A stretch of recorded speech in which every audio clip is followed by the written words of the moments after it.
एक समय की बात है जब वृंदावन की धरती पर शांति और प्रेम का अद्भुत वातावरण था। उस समय हरियाली से भरे जंगल, यमुना का मधुर प्रवाह और चारों ओर पक्षियों की मधुर ध्वनि पूरे वातावरण को दिव्य बना देती थी। उसी पवित्र भूमि पर भगवान श्री कृष्ण अपने बाल्यकाल में ग्वालबालों और गायों के साथ खेलते और वन में विचरण करते थे। एक दिन की बात है। सुबह का समय था। सूर्य की किरणें धीरे धीरे वृंदावन के पेड़ों के बीच से झांक रही थीं। जंगल के बीच एक विशाल पीपल का पेड़ खड़ा था।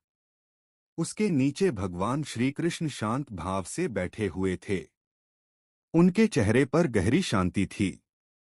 उन्होंने अपनी बांसुरी अपने पास रख दी थी, लेकिन उस समय वे उसे बजा नहीं रहे थे। उस दिन कुछ अलग सा था। आम तौर पर जब भी श्री कृष्ण बांसुरी बजाते थे तो पूरे जंगल में आनंद की लहर दौड़ जाती थी। गायें, हिरण, मोर और पक्षी सब उनकी बांसुरी की धुन सुनकर उनकी ओर दौड़े चले आते थे। लेकिन उस दिन भगवान कृष्ण मौन बैठे थे। उनकी आंखें आधी बंद थीं, मानो वे किसी गहरे विचार में डूबे हों। थोड़ी ही देर में दूर चर रही गायों ने उन्हें देख लिया। धीरे धीरे वे सब कृष्ण की ओर चलने लगीं। पहले एक गाय आई, फिर दूसरी, फिर पूरा झुंड। आश्चर्य की बात यह थी कि कृष्ण ने उन्हें बुलाया भी नहीं था। गायें धीरे धीरे उनके चारों ओर आकर खड़ी हो गईं। कुछ गायें उनके पास बैठ गईं, कुछ उन्हें प्यार से देखने लगीं। उनके बछड़े भी उछलते कूदते हुए पास आ गए। जंगल का वातावरण पूरी तरह शांत हो गया था। ऐसा लग रहा था जैसे प्रकृति स्वयं इस दृश्य को देखने के लिए ठहर गई हो। श्री कृष्ण अभी भी मौन बैठे थे। उनके चेहरे पर एक हल्की मुस्कान थी, लेकिन वे किसी से कुछ कह नहीं रहे थे। तभी एक छोटी सी सफेद गाय धीरे धीरे उनके पास आई। उसने अपना सिर कृष्ण के कंधे से लगा दिया, जैसे वह पूछ रही हो, प्रभु, आज आप बांसुरी क्यों नहीं बजा रहे? कृष्ण ने धीरे से अपनी आंखें खोलीं और उस गाय को प्रेम से देखा। उन्होंने कुछ नहीं कहा, बस अपने हाथ से उसके सिर पर प्यार से हाथ फेर दिया। इतना स्पर्श होते ही गाय की आंखों से जैसे प्रेम के आंसू निकल पड़े। वह वहीं शांति से बैठ गई। यह देखकर बाकी गायें भी और करीब आ गईं। कुछ देर बाद मोर भी पास आकर खड़े हो गए। पेड़ों पर बैठे तोते और कोयल भी चुप हो गए। जंगल में एक अजीब सी शांति फैल गई थी। तभी दूर से ग्वालबालों की आवाज आई।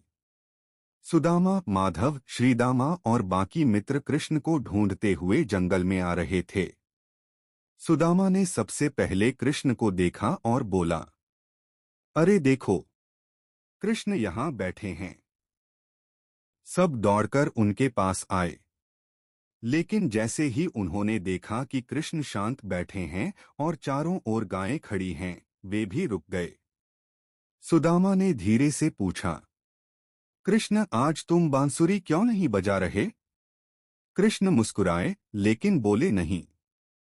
कुछ देर बाद उन्होंने धीरे से कहा, आज मैं जंगल की आवाज सुन रहा हूं। सब मित्र हैरान हो गए। माधव ने पूछा, जंगल की आवाज? कृष्ण बोले, हाँ, जब हम बोलते हैं, खेलते हैं या बांसुरी बजाते हैं, तब हम अपनी आवाज सुनते हैं। लेकिन जब हम मौन हो जाते हैं, तब प्रकृति की आवाज सुनाई देती है। इतना कहकर कृष्ण फिर शांत हो गए। अब सब मित्र भी चुप होकर बैठ गए। धीरे धीरे उन्हें भी जंगल की आवाज सुनाई देने लगी।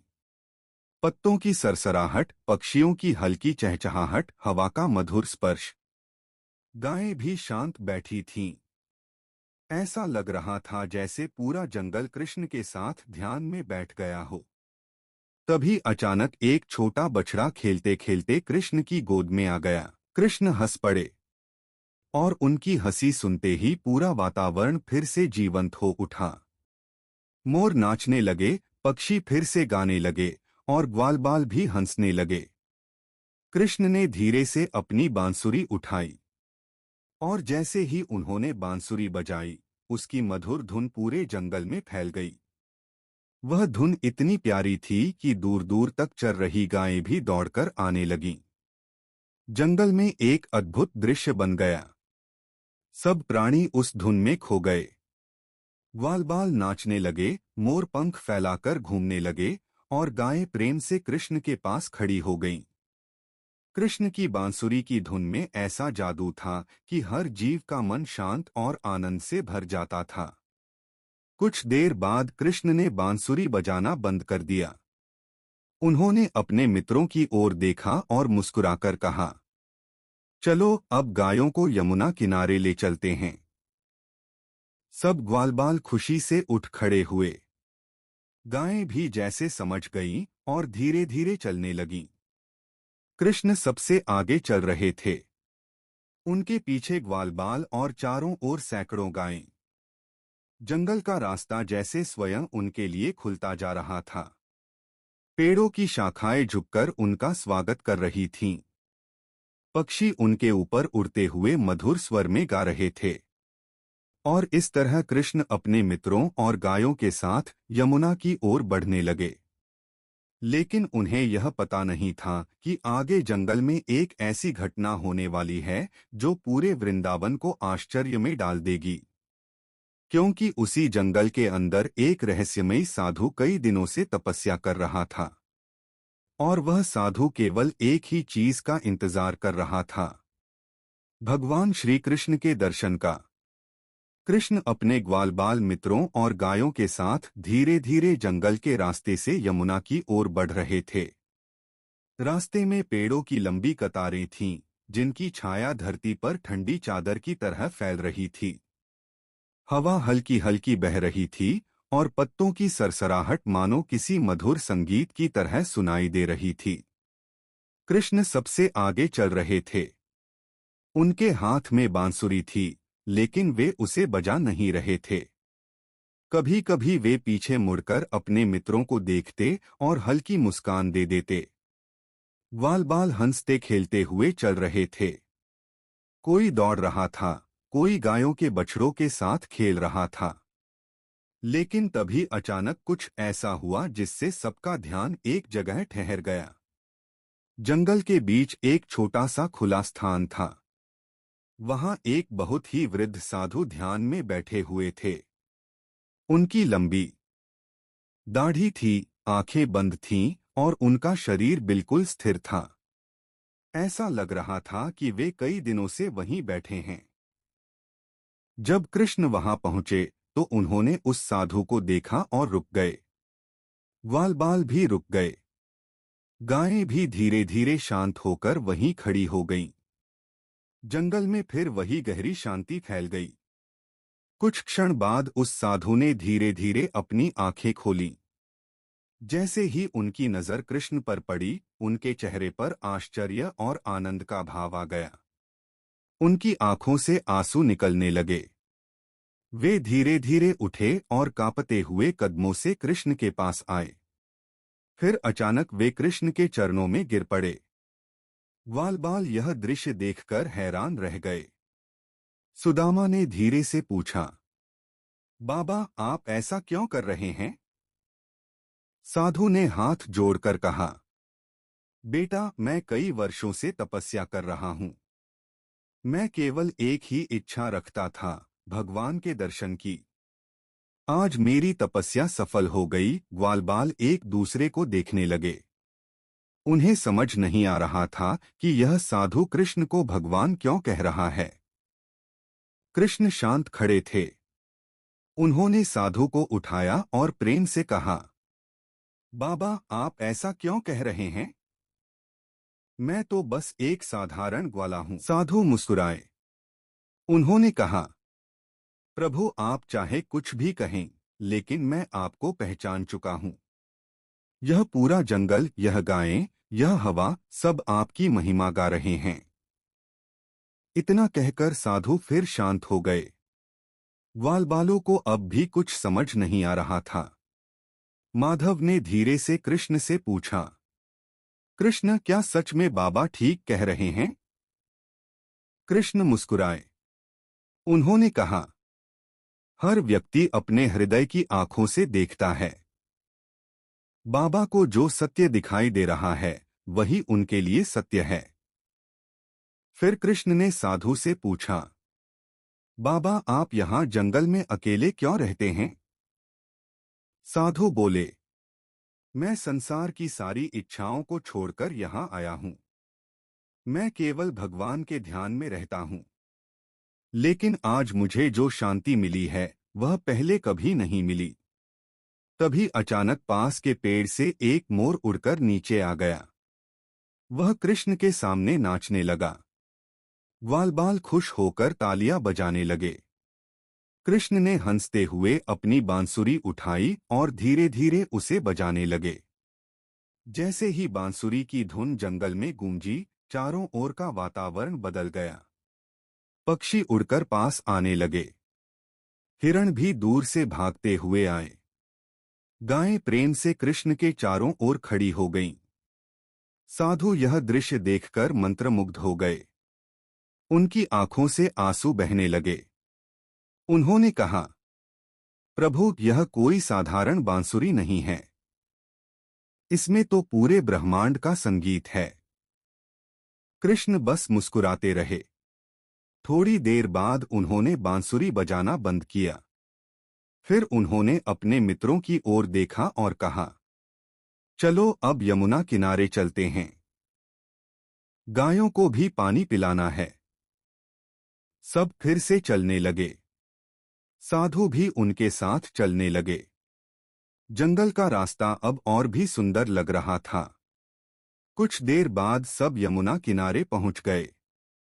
यमुना का पानी सूर्य की रोशनी में चमक रहा था।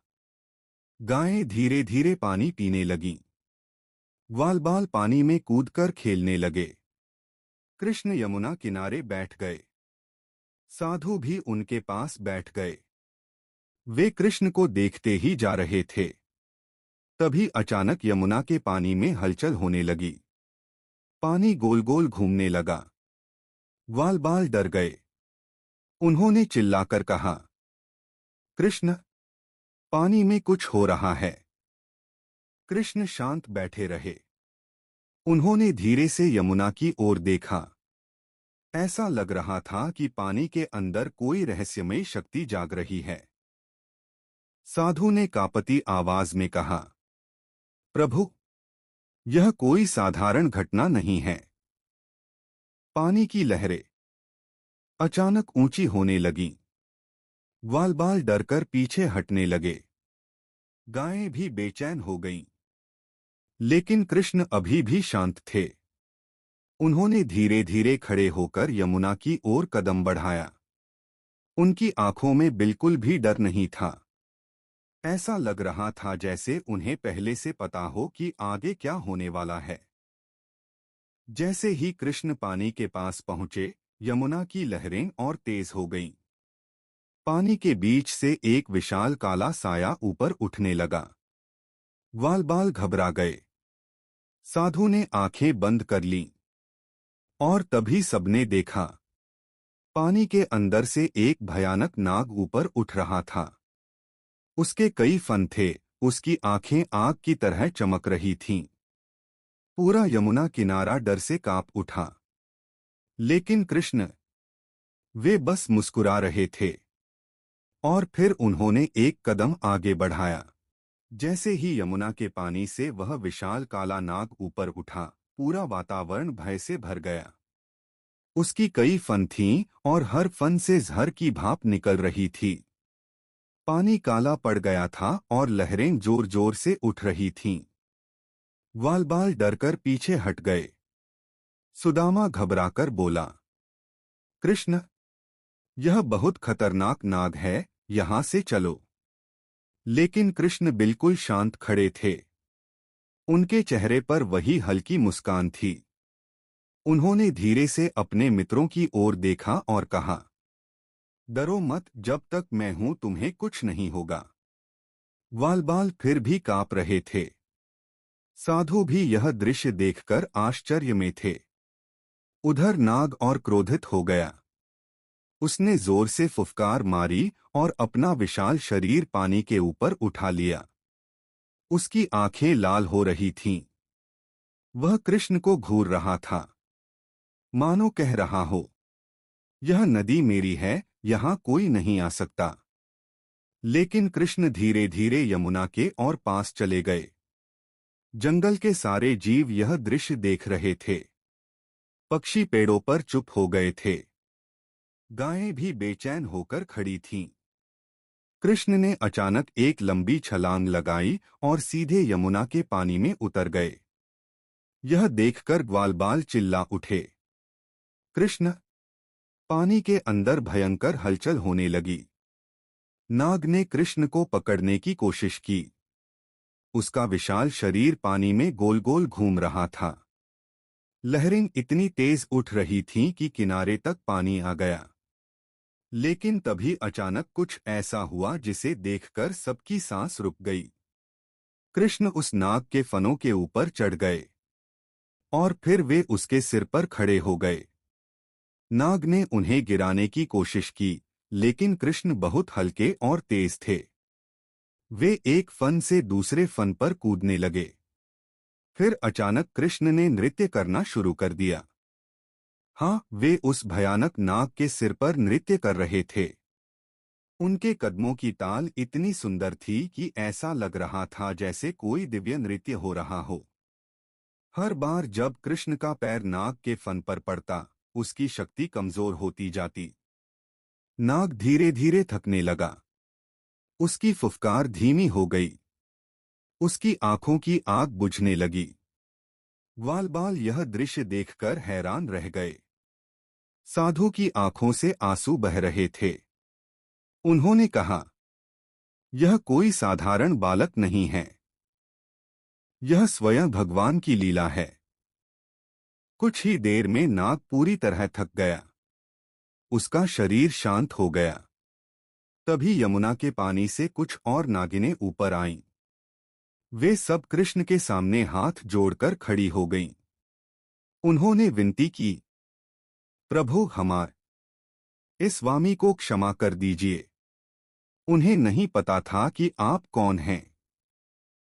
कृष्ण का नृत्य धीरे धीरे रुक गया। उन्होंने नाग के सिर से नीचे उतरकर उसे देखा। नाग अब बिल्कुल शांत था। उसकी आंखों में डर और पश्चाताप था। कृष्ण ने कहा, कालिया, यह यमुना सबकी है। तुमने अपने जहर से इसे दूषित कर दिया है। अब तुम्हें यहां से जाना होगा। नाग ने सिर झुका दिया। उसने कहा, प्रभु, जैसा आप आदेश दें। फिर वह धीरे धीरे अपने परिवार के साथ यमुना से निकलकर दूर समुद्र की ओर चला गया। जैसे ही वह गया, यमुना का पानी साफ होने लगा। पानी फिर से चमकने लगा। पक्षी फिर से गाने लगे। ग्वालबाल खुशी से उछल पड़े। वे दौड़कर कृष्ण के पास आए और उन्हें गले लगा लिया। सुदामा बोला, कृष्ण, तुमने तो हमें डरा ही दिया था। कृष्ण हंस पड़े। उन्होंने कहा, डरना नहीं चाहिए। जब मन में विश्वास होता है, तब हर मुश्किल आसान हो जाती है। गायें भी धीरे धीरे कृष्ण के पास आ गईं। एक छोटी गाय ने अपना सिर कृष्ण के कंधे से लगा दिया। कृष्ण ने प्यार से उसके सिर पर हाथ फेरा। साधु यह सब देख रहे थे। साधु यह सब देख रहे थे। वे कृष्ण के पास आए और बोले, प्रभु, आज मैंने अपनी आंखों से आपकी लीला देख ली। अब मुझे जीवन में और कुछ नहीं चाहिए। कृष्ण मुस्कुराए। उन्होंने कहा, बाबा, सच्चा सुख दूसरों की भलाई में है। जो दूसरों के लिए जीता है, वही सबसे बड़ा होता है। इतना कहकर कृष्ण फिर से यमुना किनारे बैठ गए। ग्वालबाल पानी में खेलने लगे। गायें घास चरने लगीं। जंगल में फिर वही शांति लौट आई। लेकिन उस दिन की घटना पूरे वृंदावन में फैल गई। सब लोग आश्चर्य से कहने लगे, कृष्ण ने कालिया नाग को हरा दिया। और तभी दूर गांव से एक और खबर आने लगी। गोकुल में कुछ अजीब घटनाएं होने लगी थीं। लोग कह रहे थे कि रात में जंगल के पास कोई रहस्यमय शक्ति दिखाई देती है। कई गायें अचानक डरकर भाग जाती थीं। और कुछ ग्वालबालों ने कहा कि उन्होंने रात में एक विशाल छाया देखी है। जब यह बात कृष्ण के कानों तक पहुंची तो वे शांत हो गए। उन्होंने आकाश की ओर देखा, मानो उन्हें पता हो कि आगे क्या होने वाला है। फिर उन्होंने धीरे से कहा, लगता है वृंदावन में एक नई लीला शुरू होने वाली है। यमुना किनारे हुई कालिया नाग की घटना के बाद वृंदावन का वातावरण फिर से शांत हो गया था।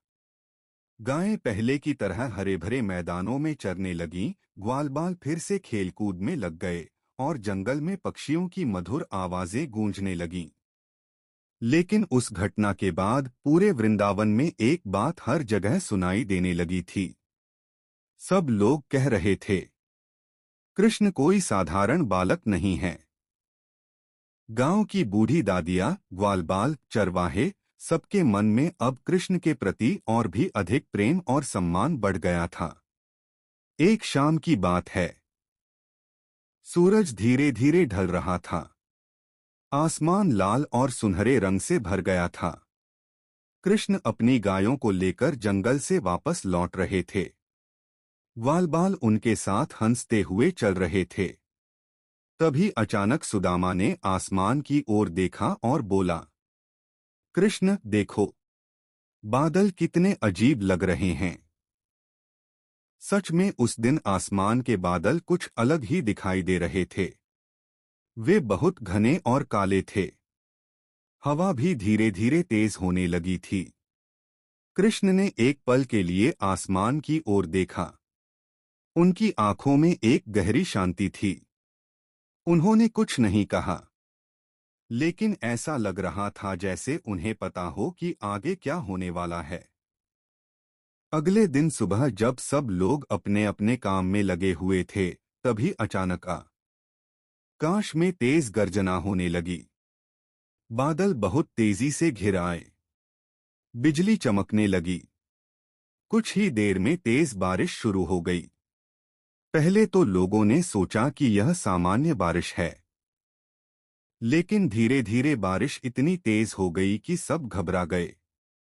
पानी लगातार बरसता जा रहा था। नदियां उफान पर आने लगीं। हवा इतनी तेज चल रही थी कि पेड़ झुकने लगे। गांव के लोग डरने लगे। वे सब नंद बाबा के घर के पास इकट्ठा हो गए। कोई कह रहा था, यह इंद्र देवता का क्रोध है। किसी ने कहा, हमसे जरूर कोई गलती हुई है। तभी कृष्ण वहां आए। उन्होंने सबको घबराया हुआ देखा। उन्होंने शांत स्वर में पूछा, सब लोग इतने डर क्यों रहे हैं? नंद बाबा बोले, बेटा कृष्ण, यह बहुत भयंकर वर्षा है। ऐसा लग रहा है जैसे इंद्र देवता हमसे नाराज हो गए हैं। कृष्ण कुछ क्षण सोचते रहे। फिर उन्होंने कहा, अगर इंद्र देवता नाराज हैं, तो हमें डरने की जरूरत नहीं है। हमें प्रकृति पर विश्वास करना चाहिए। लेकिन बारिश रुकने का नाम ही नहीं ले रही थी। पानी गांव में भरने लगा। गायें भी डरकर इधर-उधर भागने लगीं। ग्वालबाल कृष्ण के पास आ गए। सुदामा बोला, कृष्ण अब क्या करें? साधु यह सब देख रहे थे। वे कृष्ण के पास आए और बोले, प्रभु, आज मैंने अपनी आंखों से आपकी लीला देख ली। अब मुझे जीवन में और कुछ नहीं चाहिए। कृष्ण मुस्कुराए। उन्होंने कहा, बाबा, सच्चा सुख दूसरों की भलाई में है। जो दूसरों के लिए जीता है, वही सबसे बड़ा होता है। इतना कहकर कृष्ण फिर से यमुना किनारे बैठ गए। ग्वालबाल पानी में खेलने लगे। गायें घास चरने लगीं। जंगल में फिर वही शांति लौट आई। लेकिन उस दिन की घटना पूरे वृंदावन में फैल गई। सब लोग आश्चर्य से कहने लगे, कृष्ण ने कालिया नाग को हरा दिया। और तभी दूर गांव से एक और खबर आने लगी। गोकुल में कुछ अजीब घटनाएं होने लगी थीं।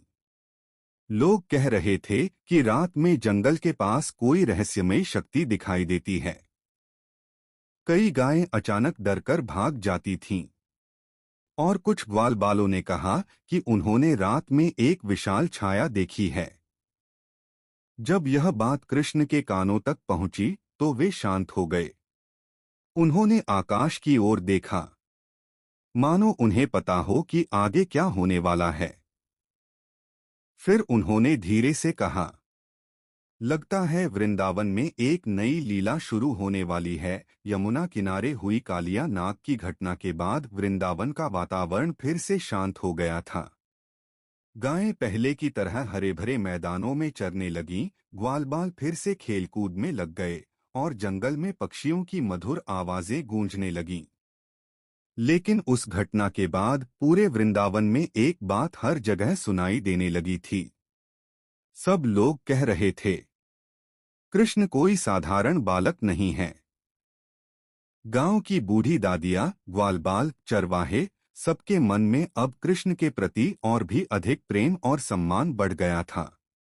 एक शाम की बात है। सूरज धीरे धीरे ढल रहा था। आसमान लाल और सुनहरे रंग से भर गया था। कृष्ण अपनी गायों को लेकर जंगल से वापस लौट रहे थे। ग्वालबाल उनके साथ हंसते हुए चल रहे थे। तभी अचानक सुदामा ने आसमान की ओर देखा और बोला, कृष्ण देखो, बादल कितने अजीब लग रहे हैं। सच में उस दिन आसमान के बादल कुछ अलग ही दिखाई दे रहे थे। वे बहुत घने और काले थे। हवा भी धीरे धीरे तेज होने लगी थी। कृष्ण ने एक पल के लिए आसमान की ओर देखा। उनकी आंखों में एक गहरी शांति थी।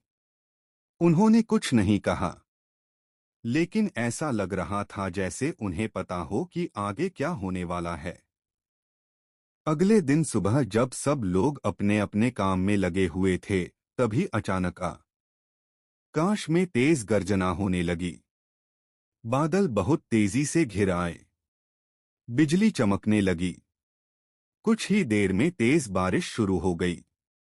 पहले तो लोगों ने सोचा कि यह सामान्य बारिश है, लेकिन धीरे धीरे बारिश इतनी तेज हो गई कि सब घबरा गए। पानी लगातार बरसता जा रहा था। नदियां उफान पर आने लगीं। हवा इतनी तेज चल रही थी कि पेड़ झुकने लगे। गांव के लोग डरने लगे। वे सब नंद बाबा के घर के पास इकट्ठा हो गए। कोई कह रहा था, यह इंद्र देवता का क्रोध है। किसी ने कहा, हमसे जरूर कोई गलती हुई है। तभी कृष्ण वहां आए। उन्होंने सबको घबराया हुआ देखा। उन्होंने शांत स्वर में पूछा, सब लोग इतने डर क्यों रहे हैं? नंद बाबा बोले, बेटा कृष्ण, यह बहुत भयंकर वर्षा है। ऐसा लग रहा है जैसे इंद्र देवता हमसे नाराज हो गए हैं। कृष्ण कुछ क्षण सोचते रहे। फिर उन्होंने कहा, अगर इंद्र देवता नाराज हैं, तो हमें डरने की जरूरत नहीं है। हमें प्रकृति पर विश्वास करना चाहिए। लेकिन बारिश रुकने का नाम ही नहीं ले रही थी। पानी गांव में भरने लगा। गायें भी डरकर इधर-उधर भागने लगीं। ग्वालबाल कृष्ण के पास आ गए। सुदामा बोला, कृष्ण अब क्या करें? तभी कृष्ण ने दूर खड़े एक विशाल पर्वत की ओर देखा। वह था गोवर्धन पर्वत। कृष्ण मुस्कुराए। उन्होंने कहा, सब लोग मेरे साथ चलो। गांव वाले हैरान हो गए, लेकिन सब कृष्ण के पीछे चल पड़े। वे सब गोवर्धन पर्वत के पास पहुंच गए। बारिश अब और भी तेज हो गई थी। बिजली लगातार चमक रही थी। तभी अचानक कृष्ण ने अपना हाथ ऊपर उठाया। और जो हुआ उसे देखकर सबकी आंखें फटी रह गईं। कृष्ण ने अपने छोटे से हाथ की एक उंगली से पूरा गोवर्धन पर्वत उठा लिया। हाँ, पूरा विशाल पर्वत, जैसे वह कोई हल्की सी चीज हो। सब लोग आश्चर्य से चिल्ला उठे। कृष्ण बोले, डरो मत, सब लोग इस पर्वत के नीचे आ जाओ। गांव वाले, गायें, ग्वालबाल सब गोवर्धन पर्वत के नीचे आ गए। वहां बिल्कुल सूखा था। बारिश का एक भी बूंद अंदर नहीं आ रही थी। कृष्ण अपनी छोटी उंगली पर पर्वत उठाए खड़े थे। उनके चेहरे पर जरा भी थकान नहीं थी। 7 दिन और 7 रात तक बारिश लगातार होती रही, लेकिन किसी को कोई नुकसान नहीं हुआ। सब लोग पर्वत के नीचे सुरक्षित थे। ग्वालबाल कभी कभी कृष्ण को देखकर हंसते और कहते, कृष्ण तुम्हें थकान नहीं हो रही? कृष्ण हंसते हुए कहते, नहीं, बिल्कुल नहीं। उधर स्वर्ग में इंद्र देवता यह सब देख रहे थे। उन्हें समझ में आ गया कि यह कोई साधारण बालक नहीं है। वे तुरंत अपने हाथ जोड़कर नीचे आए। उन्होंने कृष्ण के सामने सिर झुका दिया और बोले, प्रभु, मुझे क्षमा कर दीजिए। मैंने क्रोध में आकर यह वर्षा की थी। कृष्ण मुस्कुराए। उन्होंने गोवर्धन पर्वत को धीरे धीरे वापस उसकी जगह रख दिया। फिर उन्होंने इंद्र से कहा, क्रोध कभी भी अच्छा नहीं होता। हमें हमेशा धैर्य और प्रेम से काम लेना चाहिए। इंद्र देवता ने सिर झुका लिया। बारिश रुक गई। आसमान साफ हो गया। सूरज की रोशनी फिर से वृंदावन पर चमकने लगी। सब लोग खुशी से झूम उठे। गायें भी खुशी से रंभाने लगीं। ग्वालबाल दौड़कर कृष्ण के पास आए। उन्होंने कहा, वृंदावन की पवित्र भूमि पर भगवान श्री कृष्ण अपने ग्वालबाल मित्रों और गायों के साथ प्रतिदिन जंगल में जाया करते थे। वहां का वातावरण बहुत सुंदर और शांत था। हर तरफ हरे भरे पेड़, मधुर हवा और पक्षियों की मीठी आवाजें सुनाई देती थीं। एक दिन कृष्ण अपने मित्रों और गायों के साथ जंगल में गए। कुछ समय बाद वे एक पेड़ के नीचे बैठ गए और अपनी बांसुरी बजाने लगे।